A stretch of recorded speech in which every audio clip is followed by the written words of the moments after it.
परम सच्चिदानंद घन आनंद समुद्र, प्रेम समुद्र, ज्ञान वैराग्य भक्ति ऐश्वर्य अनंत शक्तियों के स्वामी प्रभु श्री कृष्णचंद्र जी अर्जुन जी को निमित्त बनाकर समस्त देहधारियों को ऐसा अमृतमय उपदेश कर रहे हैं जो श्रद्धा विश्वास पूर्वक श्रवण किया जाए और महत्व बुद्धि रखकर मनन किया जाए और अपने जीवन में उतार लिया जाए अर्थात धारणा बना ली जाए तो इसी जन्म में शरीर रहते हुए भगवत साक्षात्कार हो जाए।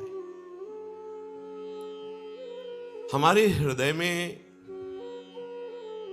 लाख बार सुनने पर भी संसार के व्यक्ति का, वस्तु का, परिस्थिति का, पदार्थों का, पदों का ये महत्व बना हुआ है। इसीलिए हम प्रभु के नाम रूप लीला धाम में महत्व बुद्धि नहीं कर पा रहे हैं। ये स्वाप्निक महत्व है। ये पद पहले नहीं था, बाद में नहीं रहेगा, बीच में स्वप्न की तरह भास रहा है। ये व्यक्ति पहले नहीं था, बाद में नहीं रहेगा, बीच में भास रहा है। ऐसे ही पदार्थ, वस्तु, घटना, परिस्थिति ये सब परिवर्तनशील है। पीछे के श्लोक में श्री भगवान ने कहा, यो माम पश्यति सर्वत्र सर्वं च मयि पश्यति तस्याहं न प्रणश्यामि सच में न प्रणश्यति।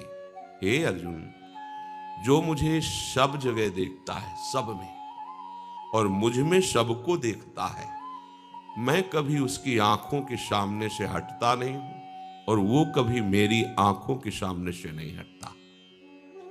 जब इस मार्ग में आगे बढ़ना होता है तो चूंकि मिलावट है इस जगत में, जड़ चैतन्य की, गुण दोष की, अच्छे बुरे की मिलावट है, तो जो साधु होता है हंस बुद्धि होता है, वो इस मिलावट में उसको खोज लेता है जो सत्य वस्तु है। जड़ चेतन गुण दोष में विश्वकीन करतार संत हंस गुण गाहे पय परिहरि वार विकार। जैसे दूध पानी मिलाकर रख दिया जाए हंस के सामने तो हंस दुग्ध पान कर लेगा, पानी का त्याग कर देगा। ये केवल हंस से ही हो सकता है, किसी और दूसरे पक्षी से नहीं। ऐसे ही जो हंस स्वरूप भगवत मार्ग के उपासक है, वो इस सृष्टि में मिलावट है जड़ चैतन्य की। उस चैतन्य घन परमात्मा को स्वीकार करके इस जड़ के नाम रूप का जितना भी दृश्य दिखाई दे रहा है वो त्याग कर देता है। उसमें विराजमान सत्य तत्व को स्वीकार कर लेता है। जब सत्य तत्व की स्वीकृति हुई तो अब ना गुण का महत्व है ना दोष का। सुनो तात मायाकृत गुण और दोष अनेक, गुण या उभय न देखी देखी सो अविवेक। जो किसी में गुण देखता है, किसी में दोष देखता है, ये अविवेकी है, विवेकी नहीं है।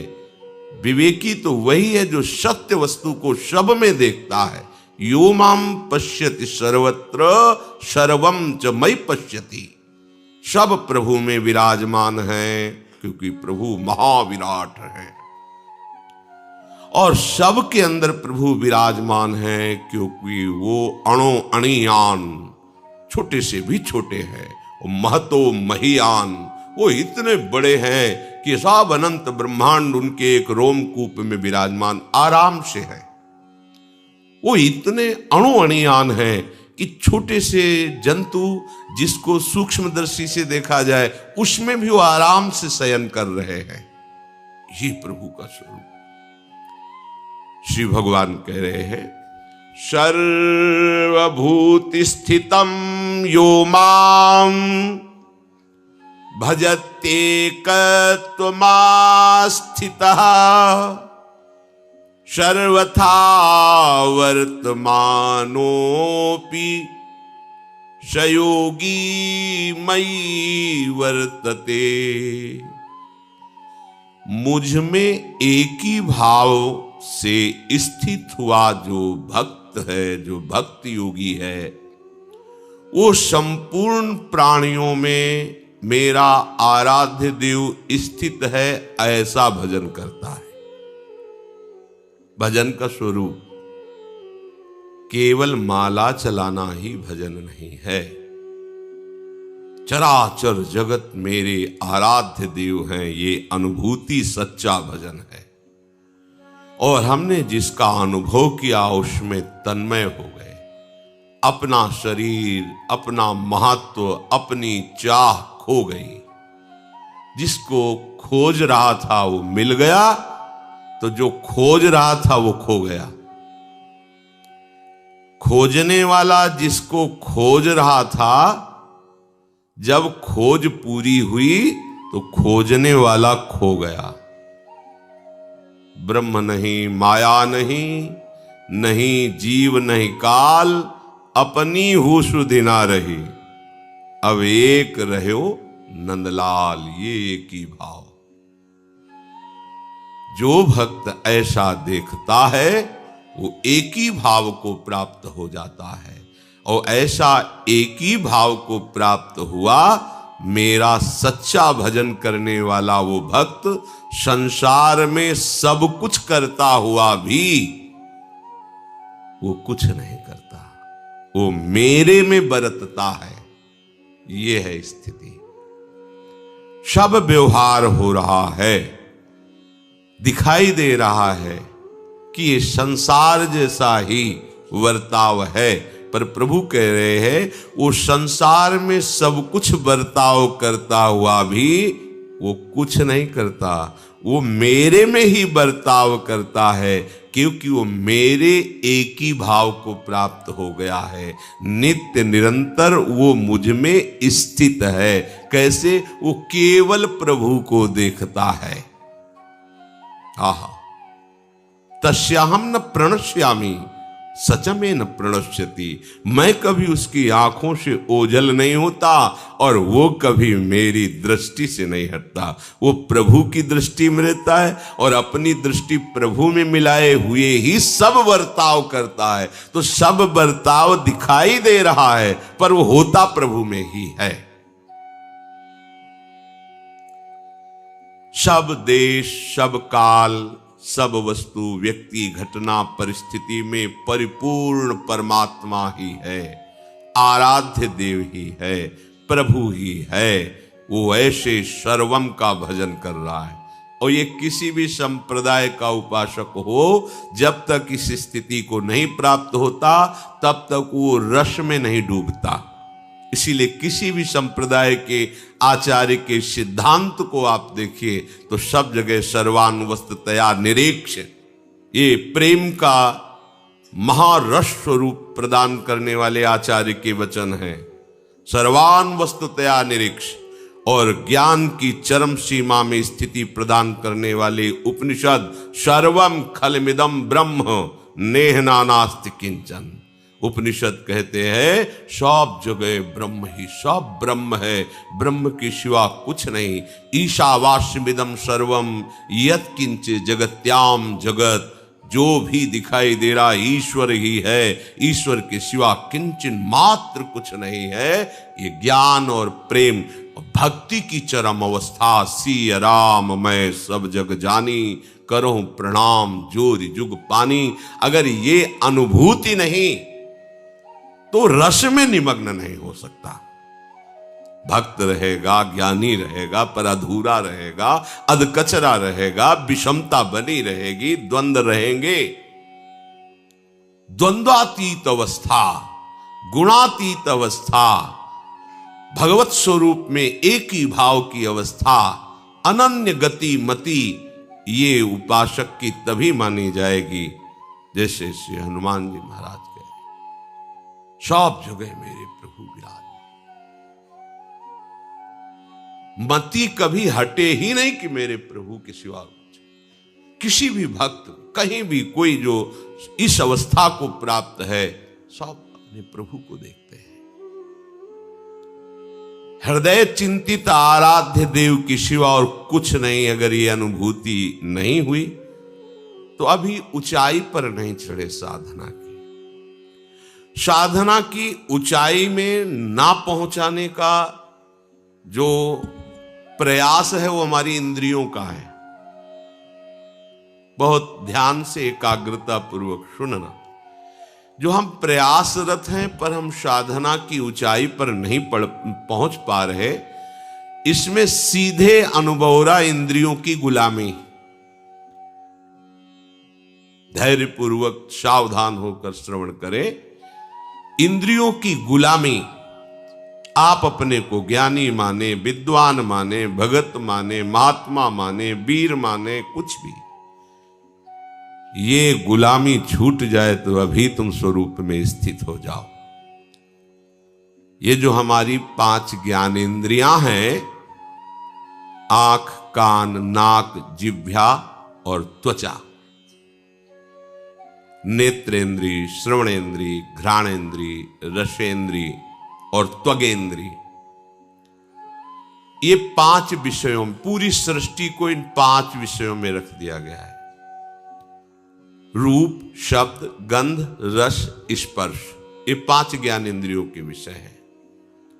आंख रूप, कान शब्द, नाक गंध, जिह्वा रस और त्वचा स्पर्श, इसी में सारे सुखों को, सारे विषयों को रख दिया गया है।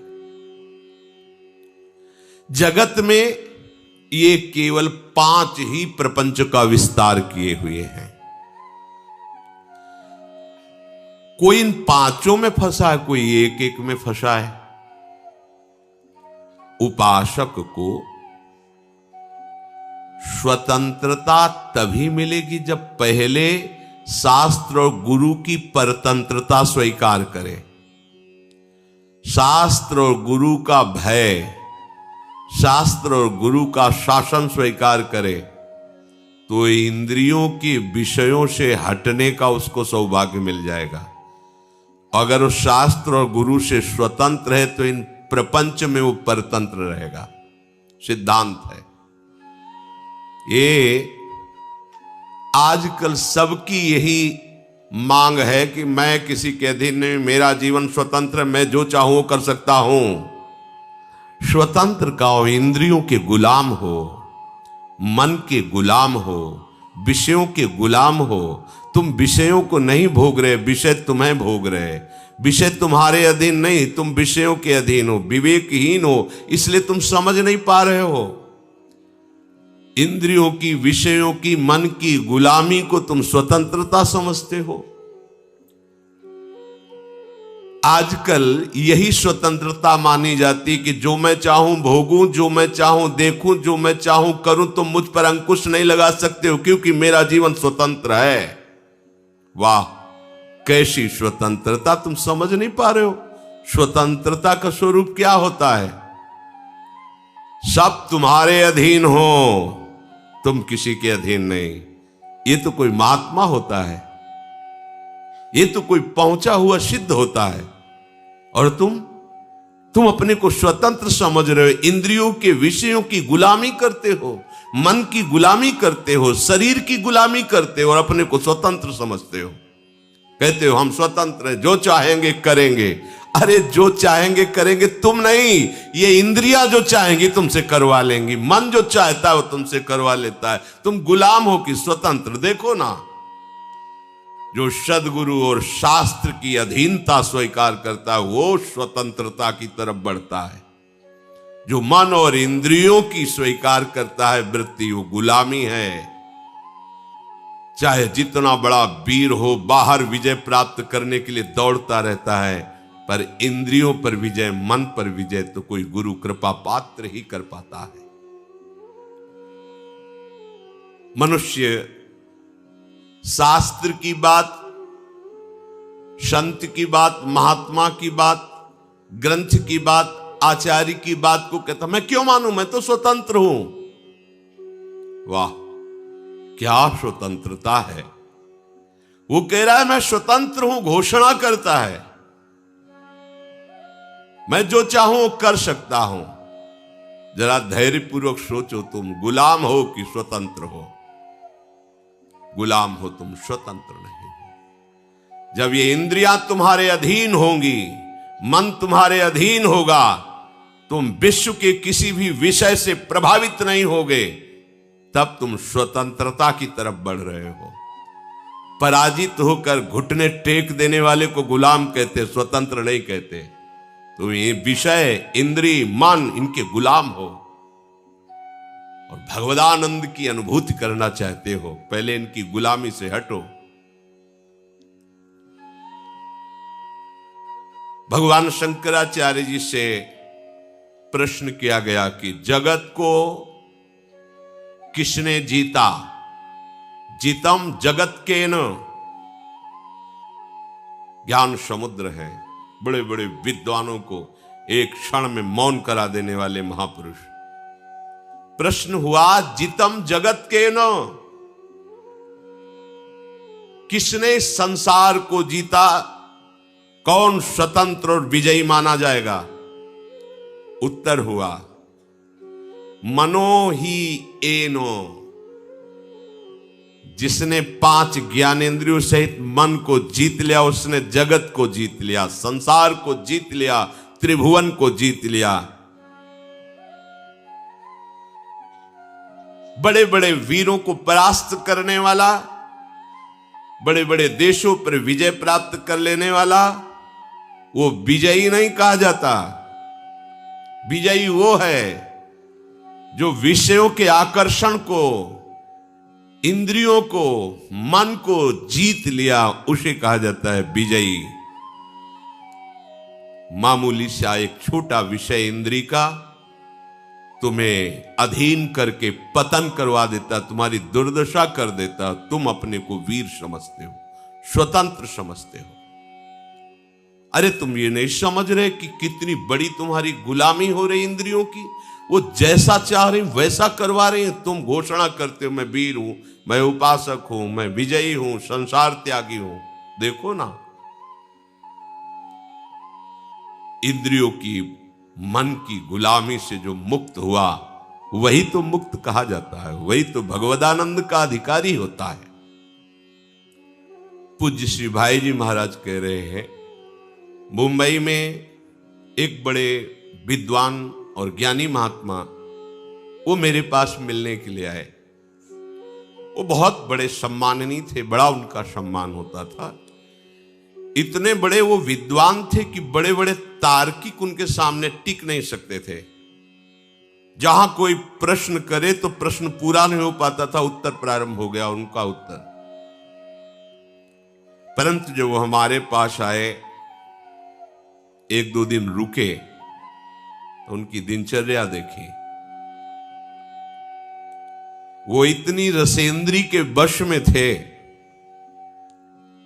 कुछ कुछ मिनट में भाई जी गरम जलेबी मंगवा दीजिए, वो रबड़ी, वो भुंजिया मंगवा दीजिए, ऐसा वैसा, इतनी मांगे थोड़ी थोड़ी देर में। फिर कहते कि मथुरा के जैसे पेड़े होते हैं वैसे तो ब्रह्मा ने सृष्टि में कुछ रचा ही नहीं, मथुरा किसी को भेजकर पेड़े मंगवा दीजिए। एक दिन में 25-50 चीजें अलग अलग से मंगवा के पाना उनका स्वभाव था, प्रभाव था कि बड़े बड़े विद्वान तर्क में परास्त हो जाते थे और ज्ञानी थे, महात्मा वेश में थे, बड़ा सम्मान होता। हमारे एक मित्र थे नानू राम जी, उन्होंने उनको निमंत्रण दिया। महाराज की विद्वता और सम्मान देख करके जब घर ले गए तो छक गए शाम तक ही। महाराज ऐसी ऐसी मांगे, ऐसी, भाई जी से कहा कि अब इनको कभी निमंत्रण नहीं देंगे, इतनी मांगे थोड़ी थोड़ी देर में, ये वो ऐसा। फिर मैं एक दिन उन महात्मा जी से पूछा कि महाराज आपका ज्ञान, आपकी विद्वता, आपका प्रभाव, फिर ये कलंक कैसा? एकांत में थे, अपना बड़ा हितैषी जान करके उन्होंने कहा कि यद्यपि इन विषयों का आत्मा से कोई संबंध नहीं है, इसमें मेरी कोई हानि नहीं है, क्योंकि मैं निरपेक्ष रहता हूं। पर वास्तविक आपसे छुपाव की बात नहीं, मैं रसेंद्री को जीत नहीं पाया हूं। ये बार बार मुझे परास्त करती, मुझे ग्लानि भी होती है, पर मैं क्या करूं, इसको जीत नहीं पा रहा हूं। रसेंद्री को ये नया नया चाट बन गया है, ये लाओ वो लाओ, मैं दुखी भी हूं, पर इसको जीत नहीं पा रहा हूं। देखिए देखिए भाई जी कह रहे, देखिए देखिए, इतना बड़ा ज्ञानी, इतना बड़ा सम्माननीय एक इंद्रिय की गुलामी नहीं छोड़ पा रहा है। इसलिए उपासकों से हम कहते हैं कि महात्मा बनना सरल है, विद्वान बनना सरल है, लेकिन स्वतंत्र होना बहुत कठिन है। एक छोटा सा विषय घुटने टिकवा देता है, छोटा सा विषय। इतना बड़ा ज्ञानी महात्मा परास्त होकर, दुखी होकर कहता है, मैं रसेंद्री की चाट नहीं छोड़ पा रहा हूं। ये बार बार उपासक जब इंद्रियों के परवश हो जाता है, तो मामूली सी वस्तु में क्या क्या उसकी दशा होती है, मामूली सी बात क्या क्या उसकी दशा होती है। गोस्वामी तुलसीदास जी ने देखा इन इंद्रियों की लोलुपता को। ओह, इन इंद्रियों ने मुझे मजाक बना दिया, हंसी उड़ाई, अपने वश में कर लिया। अब नहीं, अब नहीं, अब मैं प्रभु का हो गया हूं। इंद्रियों, अब तुम हमें अपना गुलाम नहीं बना सकती, अब तुम हमारी हंसी नहीं उड़ा सकती। उन्होंने कहा, अब लो नशानी, अब ना नशई हो, राम कृपा भव निशा सिरानी,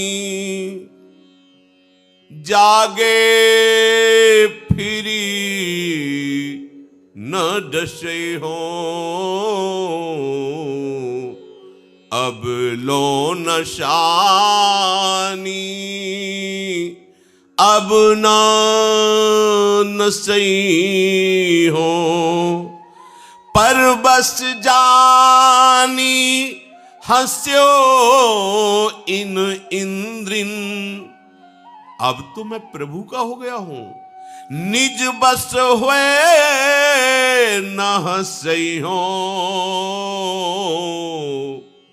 अब लो नशानी, अब ना नसई हो। जब तक प्रभु का बल, प्रभु की महिमा, प्रभु का नाम हमने पूर्ण रूप से स्वीकार नहीं किया था, तब तक इंद्रियों ने हमारी बड़ी हंसी उड़ा दी। मैं जी नहीं सकता था विषय के बिना। आज भगवान की कृपा से मैं जाग गया हूं, अब नहीं सोऊंगा, अब इंद्रियों की गुलामी नहीं करूंगा। जब तक मैं प्रभु को पूर्ण समर्पित नहीं था, तब तक इंद्रियों ने मुझे गुलाम बना लिया। ये प्रतिदिन मुझे नाच नचाती रही, जैसा चाहती रही। संसार हंसता रहा, आज नहीं, अब नहीं। उपासक इस बात को समझे, प्रभु का बल लेकर, प्रभु के आश्रित होकर इंद्रियों की परवशता को मिटा दे। देखो, यही उपासना है। थोड़े से स्वाद के लिए, थोड़े से सुख के लिए, थोड़ी सी सुंदरता के लिए, थोड़े से शब्द सुनने के लिए, स्पर्श करने के लिए सच्चिदानंद सुख का बलिदान कर रहे हो। यह अवसर सच्चिदानंद सुख के लिए मिला है, क्या कर रहे हो? मणिगण पुंज ब्रजपति छाणत, हित हरिवंश कर गही कंचु, इंद्र नीलमणि मनोहर श्याम सुंदर को छोड़कर कांच ग्रहण कर रहे हो। सावधान। कैसे सावधान? कूर्मोंगानीव सर्वशः, जैसे जरा सा भय आने पर कछुआ अपने अंगों को कवच के अंदर समेट लेता है, ऐसे ही तुम सारी इंद्रियों को प्रभु में समर्पित करो। कछुआ जहां थोड़ी सी खटक हुई, तत्काल उस अपने अंगों को सुरक्षित रखने के लिए कवच के अंदर कर लेता है। इंद्रियों को विषयों से समेट लो, आप सुरक्षित हो जाओगे, आपका भजन सुरक्षित हो जाएगा। परांच खाने, ये इंद्रियों का स्वभाव है, ये बाहरी भागती है।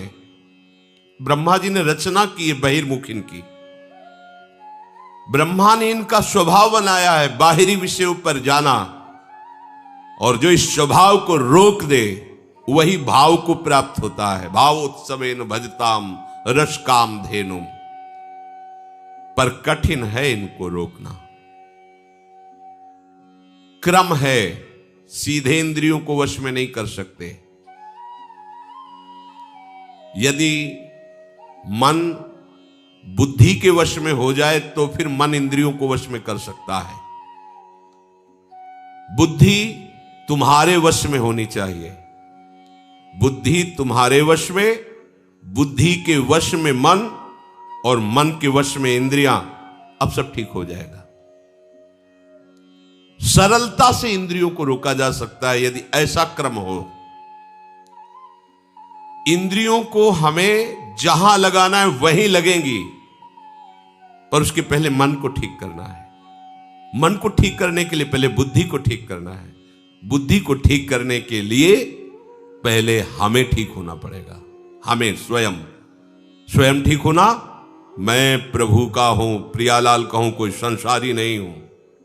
कल जैसे एक प्रश्नकर्ता प्रश्न कर रहा था कि आप बड़े बड़े महात्माओं की बातें बताते हो तो भगवान के स्वरूप हैं, वो भगवान के नित्य जन है, हम कहां? ये घाटे की बात है। हम सब उसी बड़े के हैं। समुद्र की कौन सी लहर महिमा युक्त है और कौन सी छोटी है, बताइए आप? उसी आनंद समुद्र के हम सब अंश हैं, बराबर अंश हैं, बराबर। जो भगवान शंकर की आत्मा है वही तुम्हारी आत्मा है, वही एक चींटी की आत्मा है। आत्मा में कोई परिवर्तन, छोटाई बड़ाई घटाई नहीं है। ये मूढ़ता की बात छोड़ो, ये समझो कि वो बड़े कैसे हुए हैं। बड़े का संपूर्णतः आश्रय ले लिया, सबसे बड़े प्रभु हैं, और उन्होंने प्रभु के नाम का आश्रय ले लिया, रूप का आश्रय ले लिया, जगत का आश्रय छोड़ दिया, तो वो बहुत बड़े हो गए। तुम छोटे क्यों हो रहे हो? क्योंकि तुमने छोटे का आश्रय ले लिया। ये जगत के नाम रूप, जगत के विषय, भोग, अनुकूलता, प्रतिकूलता, ये सब छोटी बात है। इसलिए तुम इतने हे भाव से युक्त हो गए हो। हम कहां? नहीं, तुम उसी तत्व से स्थित हो, तुम उसी से बने हुए हो, तुम और कोई नहीं हो। पहले स्वीकार करो मैं प्रियालाल का हूं, क्योंकि बुद्धि शुद्ध करने के लिए सबसे पहले यह स्वीकृति आवश्यक है। मैं संसार का नहीं हूं, मैं रिश्ते नातों का नहीं हूं, मैं शरीर का नहीं हूं, मैं प्रियाजू का हूं, प्रियालाल का हूं। देखो, जब तक आप ये स्वीकार नहीं करोगे तब आंख को प्रपंच दिखाई देगा, कान को प्रपंच सुनाई देगा, रसेंद्री को प्रपंच का स्वाद अच्छा लगेगा। आप गुलामी नहीं छोड़ पाएंगे। पहले स्वीकृति करो। यह स्वीकृति वाणी से, फिर हृदय से, फिर चेष्टा से, स्वयं में। आप वाणी से ही चूक कर देते हो। आप प्रभु के सिवा किसी का आश्रय वाणी से भी नहीं बोलना है। हृदय से फिर स्वीकार करो।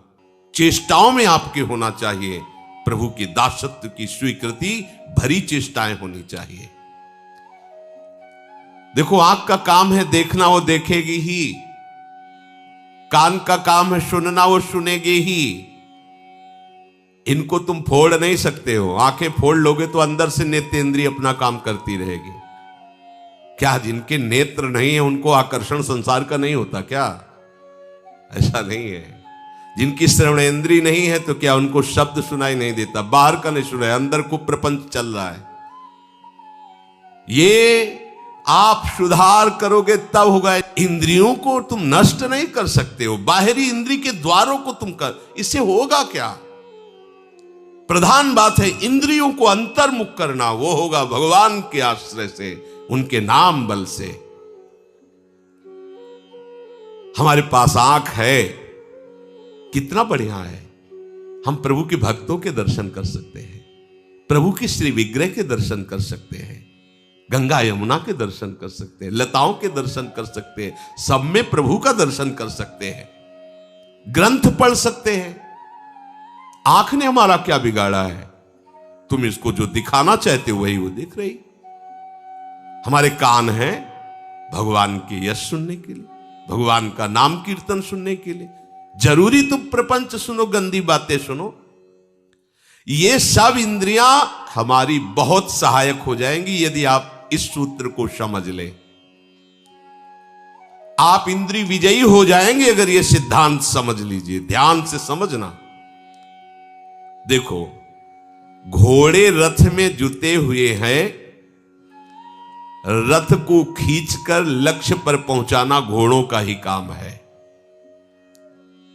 रथ में घोड़े हैं,